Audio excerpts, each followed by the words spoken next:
Hey Raghunath, tell everyone about our Patreon community. Sure, Kaustubha. The Wisdom of the Sages Patreon community is an incredible online yoga resource. If you like the type of yoga wisdom and culture we share on the show, then our Patreon community is a great next step. This is a listener-supported podcast, and any level of sponsorship will unlock a wide range of live and archived classes, talks, and even workshops. Raghunath teaches, I teach, and we have a host of other excellent teachers on topics ranging from yoga philosophy, asana classes, storytelling, Ayurveda, kirtan, cooking, meditation, and a lot more. We even have an incredible online bhakti 12-step recovery group. So if you want to check it out, go to patreon.com/wisdom of the sages. All right, let's get it on. Om Namo Bhagavate Vasudevaya. Om Namo Bhagavate Vasudevaya. Om Namo Bhagavate Vasudevaya.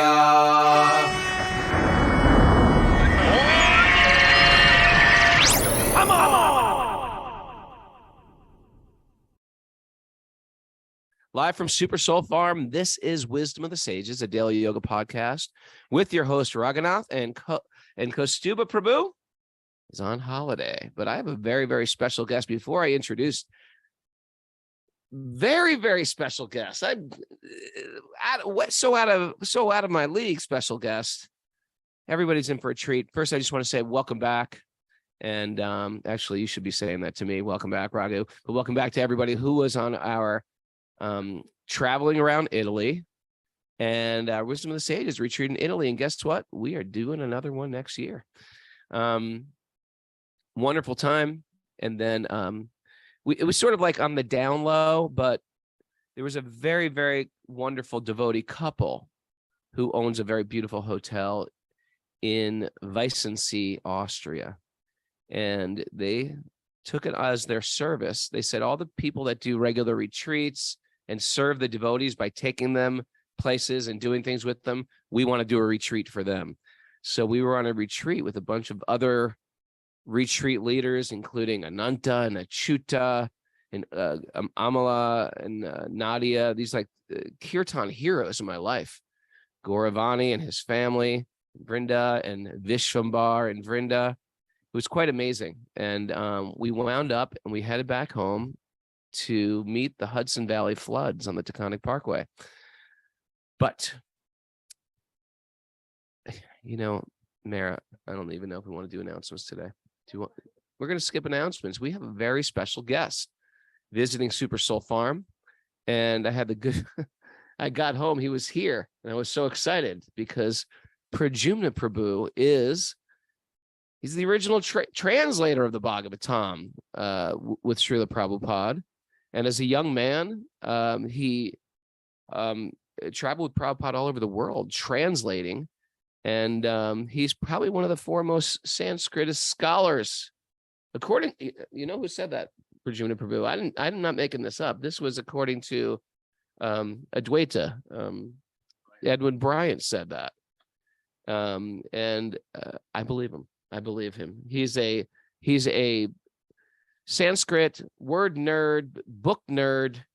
He has all of his libraries of books in Sanskrit, studies all the works of the acharyas, and he is an incredible wealth of information when it comes to yoga and understanding the yoga system. Years ago, he gave some classes at my teacher trainings, and I never met him.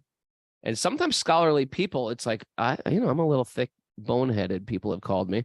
But it's, I think, well, I'm not going to be able to understand. But I remember that class from Pradyumna Prabhu. Everybody was on the edge of their seat. And yesterday, I just picked his brain for a couple hours, just on different yogis coming to America and how they fit in with everything. It was such a wonderful, enlightening conversation. So everybody, special guest, surprise guest, because we didn't figure this out till last night. Please welcome Pradyumna Prabhu, Hari Bol. So now with this microphone, Pradyumna Prabhu, I'm going to ask you to come a little closer, and you have to speak right into the microphone. Okay. Thank you so much.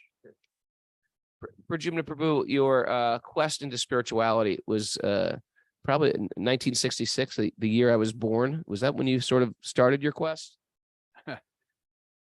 Well, I was raised in Christianity. I used to study the Bible, and I had a book on yoga, which I picked up at a small country grocery store, and it had the pictures of the poses. And I used to practice that when I was a teenager. That was probably very cutting edge at the time. That Yoga. was very unusual. Yoga, yogurt. People are yogurt. You eat yogurt. Only strange people ate yogurt in those days. It's Yogurt. hard to believe. Yeah, it was a different time. I became a Baha'i also before I met the devotees. Baha'i, they believe in like a universal understanding of God. Yeah, all the different religions are different dispensations of the same God. So it's very universal, could say.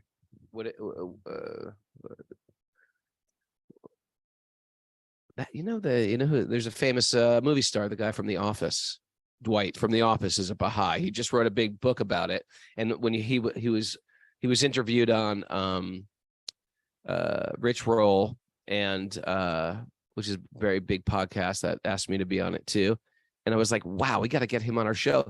Everything the Baha'is are saying, or at least everything he was saying, I was like, that is so Krishna conscious. What was your takeaway from the Baha'i, and why didn't you continue being a Baha'i? Well, I got more. I joined a Theosophical Society when I was young. Yeah, Okay. I had a little lodge in Springfield, Massachusetts. Okay, so the Theosophical Society. This is good. These are these things that if you get into yoga, I think I was like a sort of a dumbed down version of you. I think I was a searcher. I was a searcher on a quest for God, and I would go to bookstores. I mentioned this Weiser's bookstore in New York. I used to go to, and you said you're very familiar with them.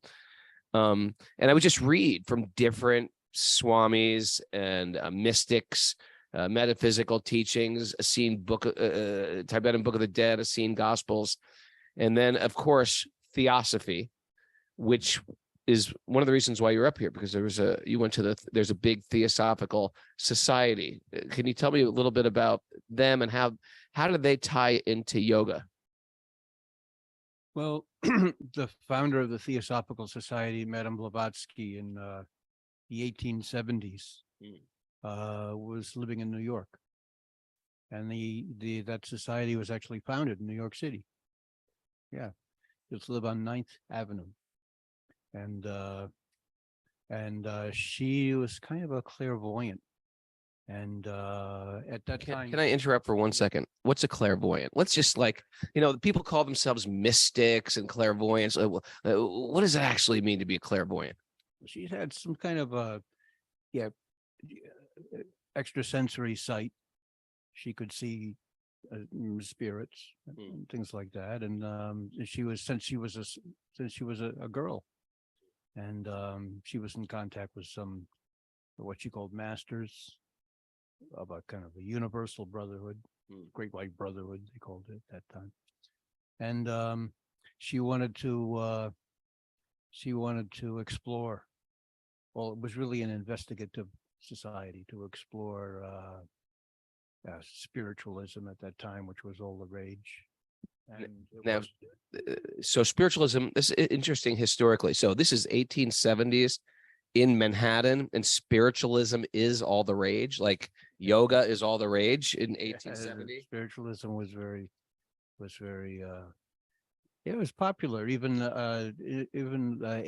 President Lincoln in the White House used to have seances. If you look it up, you'll find some interesting things. What? Yeah. The King of England used to get together with King of Norway, and that they have seances in Buckingham Palace. And, this was all the rage at that time. And then there were questions like the big question was like, where do we go after we die? You know, is there an after? There's an after, and the spiritualist would say there's an afterlife. Yeah, there's an other side. You go to the other side. And so she was exploring that, and everyone was interested, of course. And she had a kind of a good grasp of ancient history, and she had some clairvoyant knowledge of what went on as well. So it was very esoteric. She explored the wisdom of ancient Egypt, ancient India, the Vedas. She had a great respect for the Vedas. Used to call the Rig Veda the most ancient book in the world.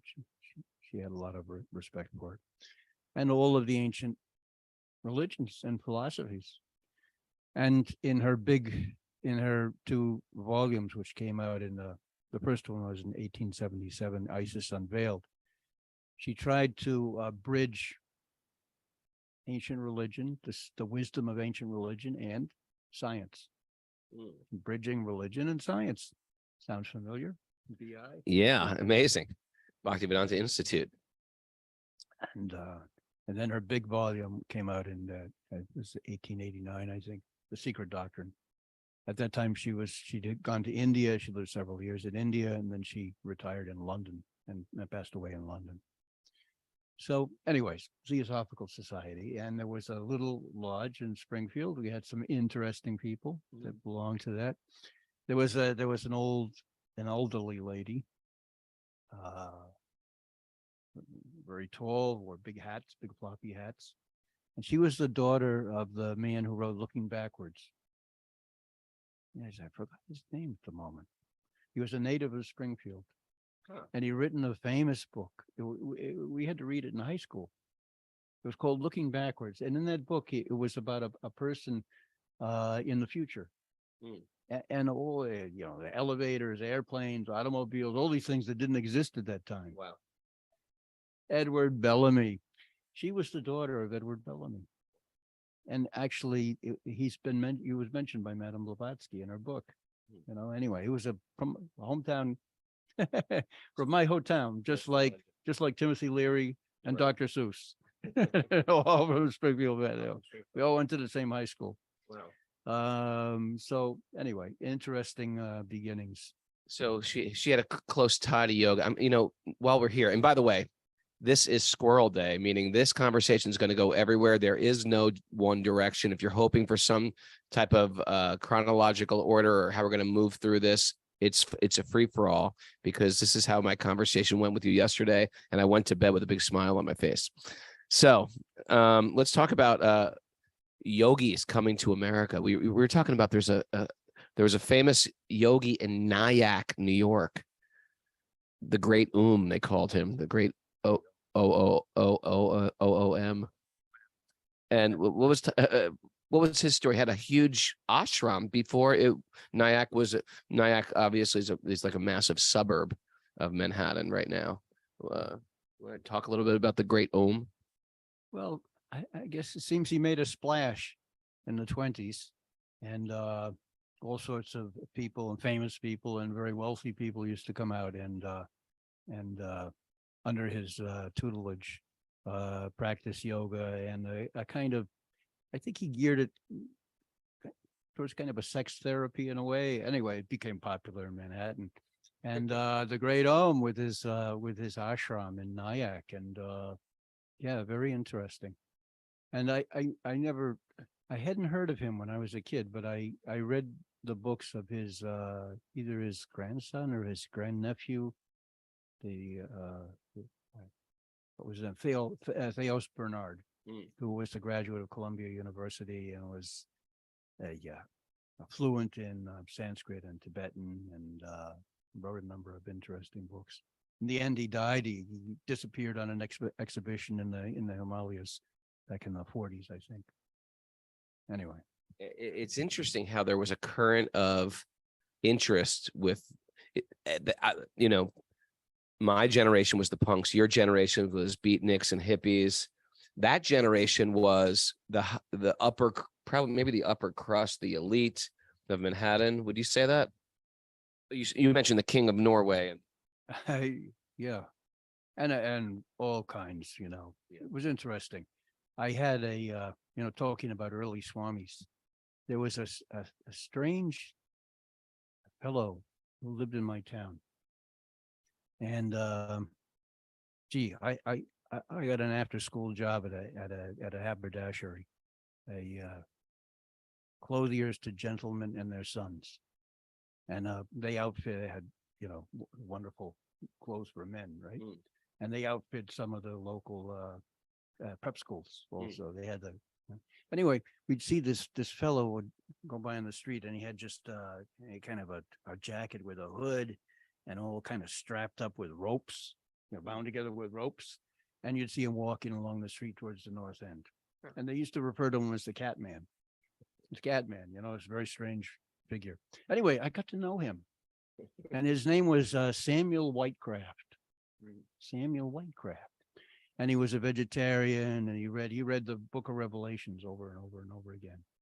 But he told me his story. He was a vegetarian, and he took care of cats when he ever found a cat. And when he was a young man, he said he traveled out. We heard a Swami had come from India, and he traveled out to Chicago to meet him. And he lived with him for several days. And then he practiced what the Swami taught him, and he came back to Springfield. So this must have been, this was in the 60s. He was like 80 something. So it must have been around the turn of the century. In the 1890s or something. I wonder who he met. Was it Vivekananda? Was it Yogananda? Was it someone? Yogananda came to America. Yogananda came to America, I think, in 1920. Wow. So little bits of Vedic wisdom have just been planted all over this country. All over this country. In fact, I just saw there's a kind of a book that people might not know by someone named Rosner. I think it's Susan Rosner, about her father, who was Yogananda's first disciple. And they saw him in Somerville, Massachusetts, crossing the street. And then gradually they came to know the Swami was in town, and he became one of his first disciples in Boston before he ever went to California. Very interesting. While I have you here, and while we talked on Theosophy, because Stu was going to kill me for this, but I'm just for my own passion here. My kids all went to a Steiner school, and I know Rudolph Steiner, he grew out of Theosophy. He was a Theosophist. He was also what they consider a mystic, an architect. He created this whole pedagogy, which is very, very relevant today for schools, where instead of training people to be factory workers, they have kids very connected with nature and art and movement. And so Steiner started the Waldorf school system. And I think it was there was a disconnect with Steiner and Theosophy. You want to talk about that a little? Okay. Well, that involves yoga a little bit too. He was born in 1860 in Austria. He was Austrian. And he had kind of a clairvoyance since he was a child. And he went through the entire education system, got a PhD, was a kind of a scientist, philosopher, edited Nietzsche's papers. I think he edited Goethe's scientific papers, and was giving lectures and things. And then he came across the Theosophical Society. It was 1902, I believe, and he became a member. And since he was he was very good at lecturing, and attracted a lot of people. And very shortly, he became the head of the German section of the Theosophical Society, so covering Germany, Austria, etc. And then after a while, he became he was leaning more towards a Western forms of mysticism and religion, so more towards Christianity. And the Theosophical Society at that time was, because of a large, its headquarters was in India, in Adyar, outside Madras, in present-day Chennai, and was leaning more towards the Hindu side. And he felt that we're Westerners, we should go the Western path. And so in the end, I think around 1912, he separated from Theosophy and began his own organization, the Anthroposophical Society. And now we have all these offshoots of that. We have the education, the Waldorf education, and the agricultural Biodynamic farming. farming, etc.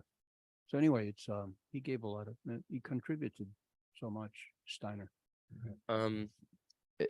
Speaking about it brings back this romance when you're talking about these Westerners going to India 100 years ago, or 200 years ago, 50 years ago. What was it like when you first, what year did you go to India, and what was that about? Well, I first went in 1972 in March, and it was very much simpler. For instance, I landed at the Delhi airport, and in those days there was a kind of a hangar there and a place to sit, and just about it. Sort of old benches, and at that time you could just I had to wait for my flight to Calcutta.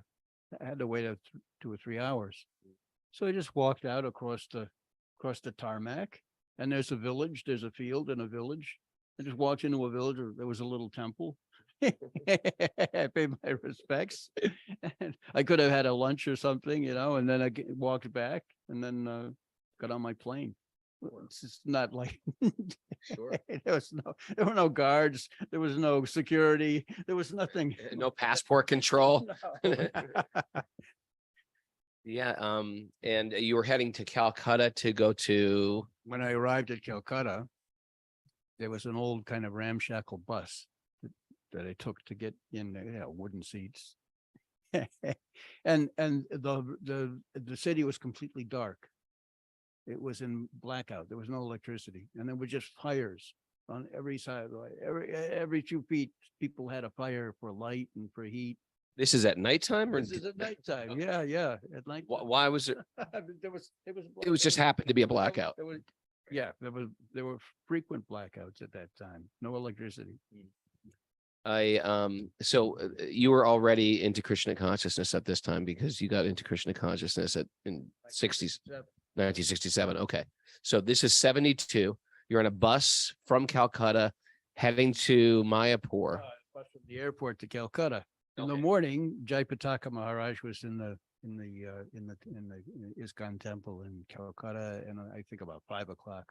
We headed for the train station, and he and I went up to Mayapur. And Mayapur in 1972. Now we had Malati Devi on the show, and she was talking about being in, maybe that was that year, 72. There was a Gaur Purnim festival that year. Okay, why don't you talk about what Mayapur was back then? That's the day I arrived for Purnima, and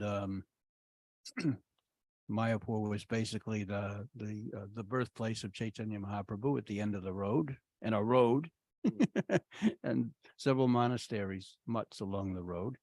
And ISKCON was just like there was a grass hut and a construction. There wasn't even a construction site yet. Construction had not begun. That very day, Srila Prabhupada laid the foundation stone for the construction to begin. That's Wow. And so how many people were there? I mean, were you camping out? Nothing was there. Where did you stay? God, Prabhupada had a hut. I've completely forgotten where we stayed. But anyway, it was very rudimentary. You can imagine. I mean, I take people to India now. Mara's been to India with me.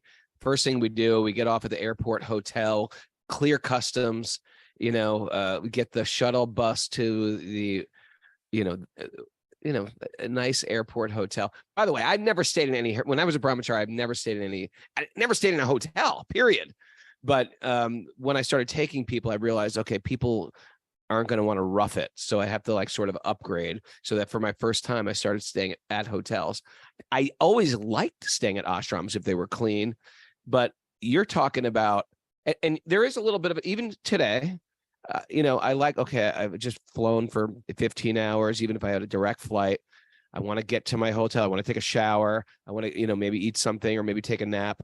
You're saying you flew there, then you took another flight, and then you stayed overnight. Then you're taking a bus 4 hours at least to Mayapur through the jungle.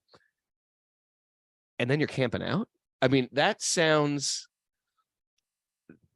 itself, if you could just do that, they seem like they should garland you and give you some type of award. Can you talk about what was going on there? You were sitting, you're just camping there amongst the snakes and Yeah, there are a lot of snakes there, a lot of cobras.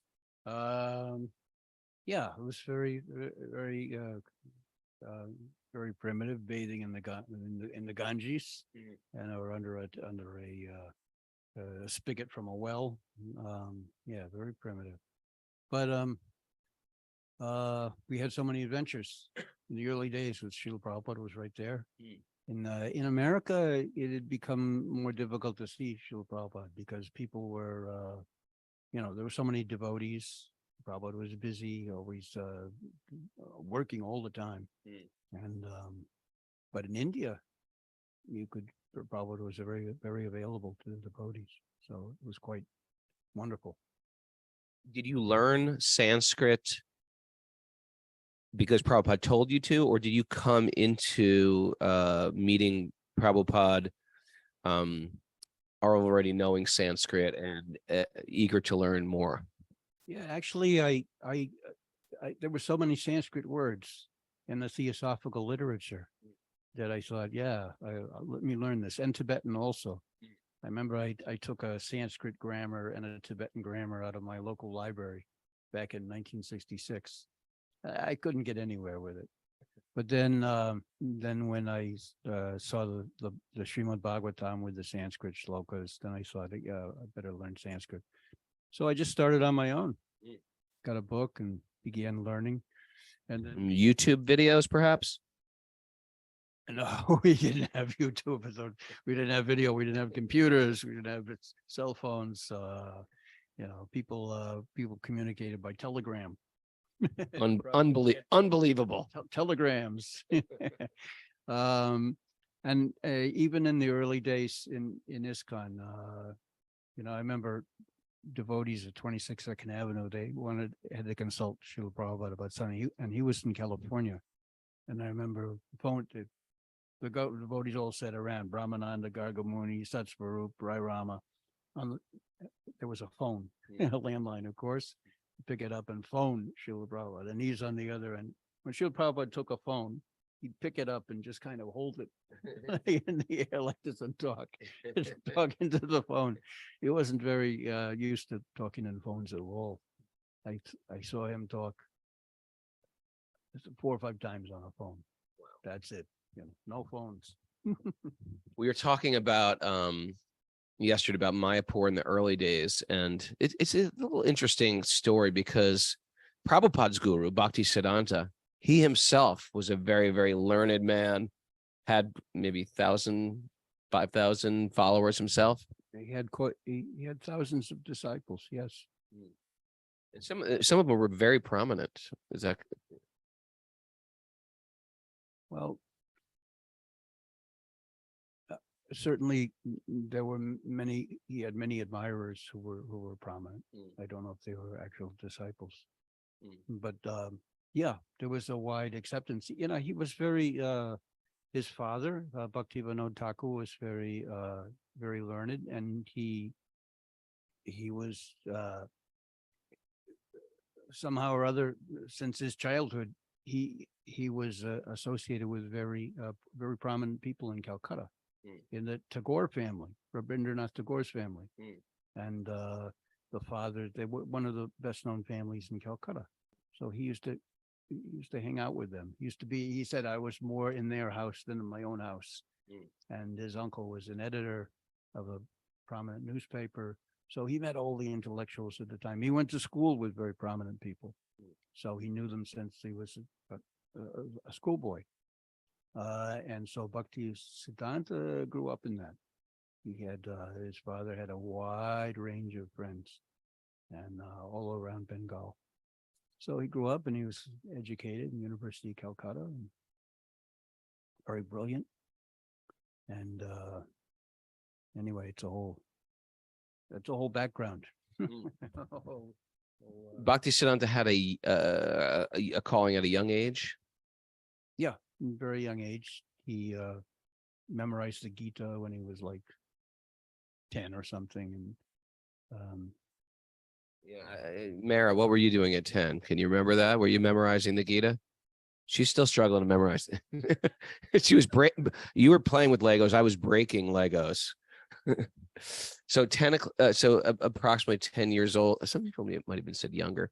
So Bhakti Siddhanta, growing up in a completely Krishna conscious family, but not like a poor family, like a well-to-do, sophisticated family. His father was like a high court judge, and his father himself was considered a prolific writer and saint. Yes. And, yeah, that's about all I can say. Always engaged in writing, his father. So from an early age, he was helping with the, we had these old kind of printing presses with the typeset. So he used to typeset books for his father's books. So he grew up early in publishing, you might say, writing and publishing, and that continued through his whole life. One of the things that Bhaktisiddhanta Saraswati did was, in addition to founding mutts, he founded several presses. One press for Bengali, one press for the Oriya language, et cetera, et cetera. So very engaged in that his whole life. Your and how long did you stay in India on that trip, and where else did you go? Were you sort of on a quote program, or were you just sort of like, I'm just going to travel to India? Did you have something to do? Did you have a service? Were you still translating at that time? Yeah, I was called to Srila Prabhupada called me to stay with him at that time, because I was doing work on the press, the Sanskrit editing, and it was convenient for me to be with him and do the work at his side. So Wow, what a great call to get. Please come by my side and stay with me. yeah, because otherwise there's always a separation. You'd have to send the manuscript to New York. It had to be, copied, and then it's better to be there. If there were any questions, he could be asked. So that was much more convenient for the publishing. Did you did you go to Vrindavan after that, or was it around India tour? Yeah, I didn't get to go to Vrindavan that first time. On the next trip, we went to Vrindavan, and I immediately went out in the day. There's that saying, only mad dogs and an Englishman go out in the noonday sun. But I did. I still quote that, only mad dogs and Englishmen go out in the noonday sun. So it's just, culturally, it's a little bit different. And when it's hot and noon, you stay inside, you take a little nap, you stay cool. But we like everything like Walmart 24/7, 365. And yeah, I couldn't resist it. As soon as we arrived around noontime, Prabhupada took prasad, took rest. I thought, wow, I'm going to go out for a walk. No umbrella, no hat. So of course, it was baking out at that time. Anyways, Vrindavan was much different than today in several ways. There was nothing was paved. It was all sand and dirt, and very quiet. Like I said, once a week maybe you'd see an automobile would come crawling through the streets. Maybe once a week. No auto rickshaws. No cars. Only bicycles, tongas, bicycle rickshaws. That was it. Tongas are the horse-drawn carts, right? Bullock-drawn carts. Bullocks. Okay. Do you have a special sweet memory about Vrindavan that you maybe not be able to find today? There was no. First of all, I don't think there was an ISKCON temple, right? At that point, 1972. I don't think there definitely was. I didn't. The ISKCON temple come in 76. So you're coming to Vrindavan. Where did you stay? Well, actually, I of course I always stayed with Prabhupada. The first time I went, we stayed all in Radha Damodar Temple in Seva Kunj, right in the middle of Vrindavan. And Srila Prabhupada had his rooms there for many years. So he stayed in his room, and we stayed on the roof. There was some more rooms on the roof. Stayed up on the roof, and dealing with large rhesus monkeys attacked by monkeys On a regular basis. what a culture shift for a young man to go to India, find their guru, their teachers, traveling around, doing like substantial work, translating things that have never been translated before. Almost like feeling like, seems like you must have feel like, okay, I've got the answers to these same things Madame Blavatsky was looking for. Here are the answers right here in the Bhagavatam. How do those people never stumble upon the Bhagavatam? Well, they did see the Bhagavatam, but they saw it more through the eyes of Jnana, you might say.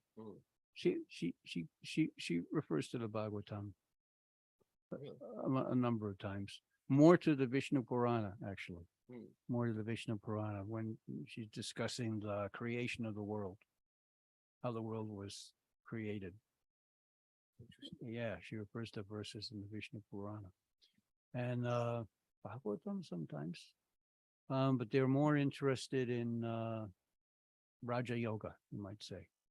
You hear this word thrown around in yoga circles, Raja Yoga. You want to explain that according to where was it first that phrase coined? Is it the Yoga Sutras? I'm not sure where it was first coined, but Vivekananda back in the around the turn of the century, 1900, 1890s, he referred to Patanjali system as Raja Yoga. I don't know where that came from, actually. But she always considered that Patanjali system was the higher yoga. And that pure hatha, that was the physical, was the lower. So she always insisted on, or they had this understanding that yoga involved not only the physical, but all of the bodies in between the physical and the spiritual. Okay, so the mental body, astral body, the mental body, the vital body, etc. And that all of these needed to be linked in yoga. Interesting. They liked Patanjali's Yoga Sutra a lot. They did. Yeah, they translated it several times. Who translated it? Or were they studying particular translation or? Yeah, well, there is a translation you can get by someone named Ram Prasad, and it's very good. And he translates the sutras and the commentary of Vyasa and the commentary of Vachaspati Mishra. And it was published in the early part of the 20th century. And he was a theosophist, Ram Prasad. And there was another fellow named Dwivedi. One of the things they tried to do in India was publish old Hindu and Buddhist books that were kind of like not so popular at the time. So they had many people who translated who were not particularly theosophists, but were scholars, and they would publish the book. So they had a publishing house in Mumbai at that time, and they published quite a lot of literature. Were you into the Yoga Sutras first? Was it a popular thing in the 60s, Yoga Sutras? Did that become more popular as physical yoga developed? Yeah, in very esoteric circles, you might say. Yeah, I don't remember anyone. Yeah, the theosophists, I guess you might say, were more interested in that than anyone else that I knew of. There weren't many yoga teachers around at that time. The Swamis first started coming. The recent clutch of Swamis started coming around 1965. You had Dr. Mishra came and started his Ananda Ashram in New York, and then you had Swami Satchidananda started integral yoga. Did you meet any of them? Yeah, I knew both of those, both of them, and then Swami Vishnu Devananda. The disciples of Swami Shivananda came. They were really the start of the yoga, movement in America. Who's this other Yogi Gupta? Were you familiar with him? He was the Dharma Mitras. Dharma Mitra was my yoga teacher, and Yogi Gupta was his guru. I think he also came to New York. He had an ashram, and I think a lot of devotees, including Amalabhakta Swami, came from originally him, and some other Prabhupada disciples came from. You want to share something about him? I used to know his secretary in New York, but He was also a disciple of Shivananda, Swami Shivananda, yeah, Yogi Gupta, yeah.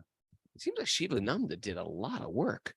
He was a real, You know, he's very prolific, and he was professionally he was a medical doctor from Tamil Nadu, and he was world. You know, he'd been around the world. He'd been in I think in Malaysia or Singapore, something like that, Malaysia maybe, and come back to India, and then he decided to retire to Himalayas, became a Swami, practiced yoga, austerities, and everything, and set up his institution, the Forest University. So he's kind of framed it as an educational institute, you know, Forest University, and you know, very influential, especially I think Swami Vishnu Devananda with his centers. They're very they have a very kind of a spiritual, you know, I think all of the Shivananda, because he emphasized karma yoga, jnana yoga, raja yoga, and bhakti yoga all together. he does mention Chaitanya, but he also mentions Shankara. So he quotes Chaitanya and Shankara on a regular basis. I'm thinking like, what was Shivananda? Yeah. Do you know? Yeah, well, everything's combined there. It's interesting. Now that the successor of Swami Shivananda, what was his name? Swami Chidananda. Swami Chidananda Saraswati was a very interesting. Interestingly enough, now his family is a Madhva family from South India. I studied a little with Dr. B.N.K. Sharma in Mumbai. He was one of the best Madhva Swamis. Now his wife's brother was Swami Chidananda. So it's interesting. They come from that community. And he told Raghunath Swami one time that his favorite book was the Shikshastak. He recites that Shri Chaitanya Mahaprabhu Shikshastak. He recites it every day. Wow. Isn't that interesting? It's very interesting. So he was from a Madhva lineage after that. Perhaps it was that, when I read some of these old yoga books, there was sort of a merging between different philosophical truths or paths. And it almost seems like Prabhupada and Prabhupada's lineage, he said, okay, all of it, but this. And he made it very, very distinct that, this Gaudiya Vaishnavism, there is God and then there's the soul. And we are one with God, but we are different than God. He was very explicit about it, where sometimes you don't hear that so much. What to speak of things like Rudolph Steiner, etc. Well, it's both. It's both. That's all. The example that Prabhupada always gave was the sun and the ray of the sun. So the ray is also sunlight. It's also sun, but it's small. The sun is large. So qualitatively the same, quantitatively different. He always emphasized that. And that's that's a big question in Indian philosophy. Difference and non-difference. That's one of maybe the biggest point of discussion in Indian philosophy. Is it the same? It's the same, but it's also different. And how much is the difference, or is there difference, or is it all non-different, or is it all different, or is it different and non-different at the same time? Or you have a Dvaita philosophy of Shankara, which is absolute non-difference. Then you have the Vishishta Dvaita of Ramanuja, that there's a qualified non-difference. Then you have the Dvaita of Madhvacharya, that it's different. And then you have Nimbarka, the Dvaita. Well, it's different and non-different. So you have lots of, then you have Vallabhacharya, the Shuddha Dvaita, it's again different. What is Vallabhacharya's twist? Well, he doesn't like Shankara. He writes against the absolute non-difference because he emphasized Leela a lot. He emphasized Rasa. So without the difference, you don't have Leela. You don't have engagements. You don't have relationships. Without Leela, without difference, there's no relationship. Sure. So you might say that might be the key theme of his philosophy, writing on the Bhagavatam, especially the 10th canto of the Bhagavatam. That was Balabhacharya's most famous work. Now, I think for a lot of us who came, so a lot of us came through yoga, or at least one demographic of our listeners came through the yoga system. Is yoga supposed to be like you're giving a physical practice, but there's a spiritual focus as well? Because you find you have teachers like Krishnamacharya. Now, Krishnamacharya, it's easy. I think it's safe to say that his influence in yoga affected so much in the Western culture. His two main students are Iyengar, who is huge contribution to the yoga community. All Vinyasa yoga is basically a hybridized version of Iyengar yoga meets Pattabhi Jois, who taught a very fluid system, a sequence. And basically he taught maybe seven, Pattabhi Jois taught 7 sequences, but most people only studied the first or the second one. But those two hybridized would be what we call Vinyasa yoga in America. And it's very unique, but it's very, very popular, especially for like sort of the Rajasic lifestyle in America. But it seems like where Krishnamacharya was a Vaishnava, it's like the students, how come Pattabhi Jois didn't take that spiritual teaching and just taught perhaps like the exercise version of the yoga or other branches of the yoga system? Can you explain why that doesn't go down to the disciple? Are they teaching spirituality? Are they teaching, what are they teaching? Well, in the Yoga Sutras, after Patanjali gives a definition of yoga, yoga chittavritti nirodha. Yoga is the stopping modifications of the mind. Okay, stopping modifications of the mind. And the first thing the commentator Vyasa says is that he doesn't say yoga sarva chitta vritti nirodha. He says that yoga doesn't mean stopping all of the fluctuations of the mind. So I always translate that as stopping modifications of the mind, not stopping the modifications of the mind. The first thing you notice is that Patanjali does not say yoga sarva chitta vritti nirodha. He doesn't say it's stopping all the modifications of the mind. So then he asks the question, what needs to be stopped and what doesn't need to be stopped? This is his first question. So in the Patanjali's yoga system, it is the rajasic and the tamasic vrittis of the mind that need to be decreased and eventually stopped. And the sattvika vrittis of the mind need not only to be kept, but need to be cultivated. Okay. If I could butt in for 1 second, because some people, this is a new language and we're speaking Greek, but there is the vrittis of the mind is sort of like the stuff of the mind, how much the lens is covered. And there's a darker sludge, and like cleaning your kitchen. Sometimes you go under the stove and you have the oil that's cooked. Maybe that's tamasic, and you got to scrub that off the fan. And then you've got stuff that's a little easier to scrub, perhaps. And then you have the sattvic that you're saying is actually a cleaner. Yeah. I just came up with it. Thank you. It means a lot from you. Yeah. So this,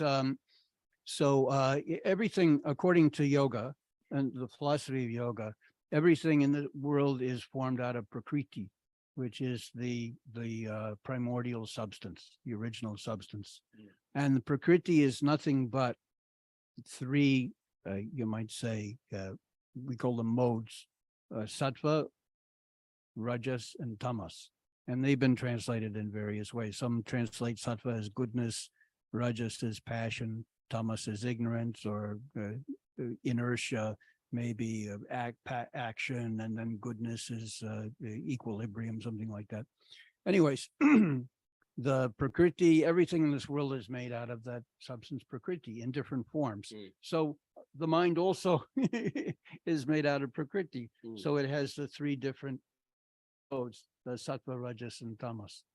So what the yoga does is it's designed to slow down and decrease the fluctuations of the mind that are tamasic and rajasic, and keep the good vrittis for the moment, because without the good vrittis, how can you perform yoga? You need to have something there. Now, the after listing what those vrittis are, Patanjali says that they can be decreased or they can be stopped by two means. Abhyasa, vairagya, abhyam, tannirodha, that the vrittis can be stopped by abhyasa, practice, and vairagya, or renunciation, you might say, or dispassion. Two means. So only one of them is practice. The second one is vairagya, dispassion. And so that needs to come into the mix. It's not just practice. Now, in the commentary to that sutra, Vyasa says, why do you need two things? Why not just practice? And he says, because the mind is like a river, the chitta nadi, and the river flows in two directions. And so you need two means. You need a positive and a negative. The practice encourages the flow of the mental fluctuations in one direction, and the vairagya stops the flow of the vrittis in the other direction. So because the mind is like a river, it goes into, we don't have rivers here like that. The river that goes in one direction and two directions at the same time. But this is how the mind is described. So the practice is trying to channel the vrittis of the mind in a particular direction, and the vairagya is to stop the vrittis in the other direction. So one direction is towards liberation, and the practice encourages that, and then the other direction is towards samsara, towards attraction to it.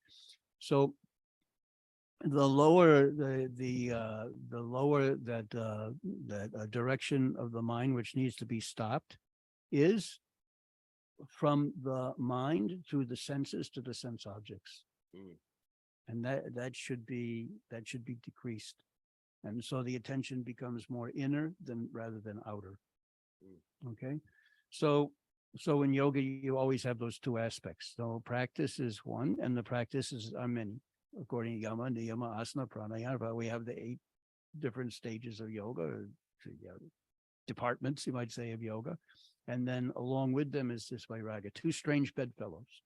So practice is, what is practice? Practice is doing something repeatedly over and over again. And to be asked that Patanjali emphasized, it's for towards a certain end, towards a certain goal. And the goal is the stability. So it's important to have that end in mind, to see that the practice is going in that direction. So really, you have to have a kind of a grasp of the yoga for the yoga to be an organic whole. You know, the yoga, if you take one practice out of the yoga system and you just cultivate that, it's not necessarily yoga. Yoga is an organic whole, and each of the parts of the angas of yoga, anga means a part, and an anga, it's a part is not a part without a whole. A part is a part of something. So a whole has to also exist for a part to actually be a part. So yoga is an organic whole, and each one of them, the meditation and the yamas and the niyama, nonviolence and truthfulness and not stealing, brahmacharya, all these things are parts. And so they only function correctly when they're part of a whole. And that whole is directed, in a certain towards liberation. Okay. So you have the spiritual aspect, and then you have the whatever that practice is. But the practice, it retains its validity when it's within its organic whole. Pradyumna Prabhu, I could just sit in this chair with you for 20 years, I feel like, and I'd still my cup would still be empty. I would still need more. So I want to thank you for joining us. I want to bring in Kaustubha quick, because he just jumped on the show. He's in Europe somewhere. Kastuba, Hare Krishna. Raghu. Raghu. Welcome to the show, Yeah. Kastuba. Thank you. I'm on a train right now from Austria to Venice. I roll into Venice in about an hour. All right. But I managed to get the link and come in, and I saw Pradyumna Prabhu, and I was just overwhelmed. So you thought I was just going to be hanging out here, screwing around, talking to Mara? That's what I thought. That's what I thought. And you We're went out and trying got to the raise best it up guest we ever had. higher. No, but I want to say that about and to Pradyumna Prabhu. You know, Pradyumna Prabhu is someone I consider to just be like really like his historical significance will be revealed as time goes on. But as a person, like many Prabhupada's disciples, just gave his life to serve Srila Prabhupada and bring bhakti to the Western world. But you know what's so unique about Pradyumna Prabhu is first his intelligence. I don't know if I've ever met a person with an intelligence on his level. It's an incredibly sharp mind, but at the same time, he's the most humble, gentle Vaishnava, and that combination to me is really astounding. But you're one of my favorite people, Pradyumna Prabhu, and thank you so much for coming out to the show. Thank you, goes to. Yeah, it's been a great pleasure having him here. We got to get you back for a retreat up here somewhere. If you like visiting upstate, I'll get you Madame Blavatsky's secret. What is it called? The secret doctrines. We'll go through those together. Oh, secret doctrines. We didn't even get into mysticism and child mystics. We missed all of this, but this Kastuba, I think Pradyumna Prabhu has opened my third eye. When you get back, you're going to see another Raghunath. There's a different. All right. Meaning. He's put his hand on my forehead, and my eye is open, and now things are different, Kastuba. Things are much different now. Can you open mine up? Thank you. All right, I want to thank everybody for joining us. I want to thank Pradyumna Prabhu. I want to thank you just for everything that you do and have done for the years. And I've been just rolling around, intoxicated spiritually on all this information. And the more you milk this cow, the more it gives. You have I feel like I haven't even scratched the outside. Thanks everybody on Zoom who's been with us regularly despite our crazy schedules. We're back tomorrow at 6 a.m. Eastern Time, 8 a.m. And Pradyumna, if you want to say any final words? Om. There you go. That's the massive message for today. That's your mantra. It's Om. And thanks everybody for joining us. Kastuba, you take care of yourself. We're going to look for you. Maybe we can pop you in there tomorrow too. Tomorrow, you never know. You never know. You never know. I wasn't expecting you today. Yeah, I might be on a bus between two airports in London or something like that. Let's see. Yeah. Okay. Kastuba, you have a great day. All the others out there, thank you. Have a great day. And we have Sage Group AM showing up Thursday. And Bobby Marchand for our teacher training here at the farm. And we also have some people who are coming just for yoga farm retreat.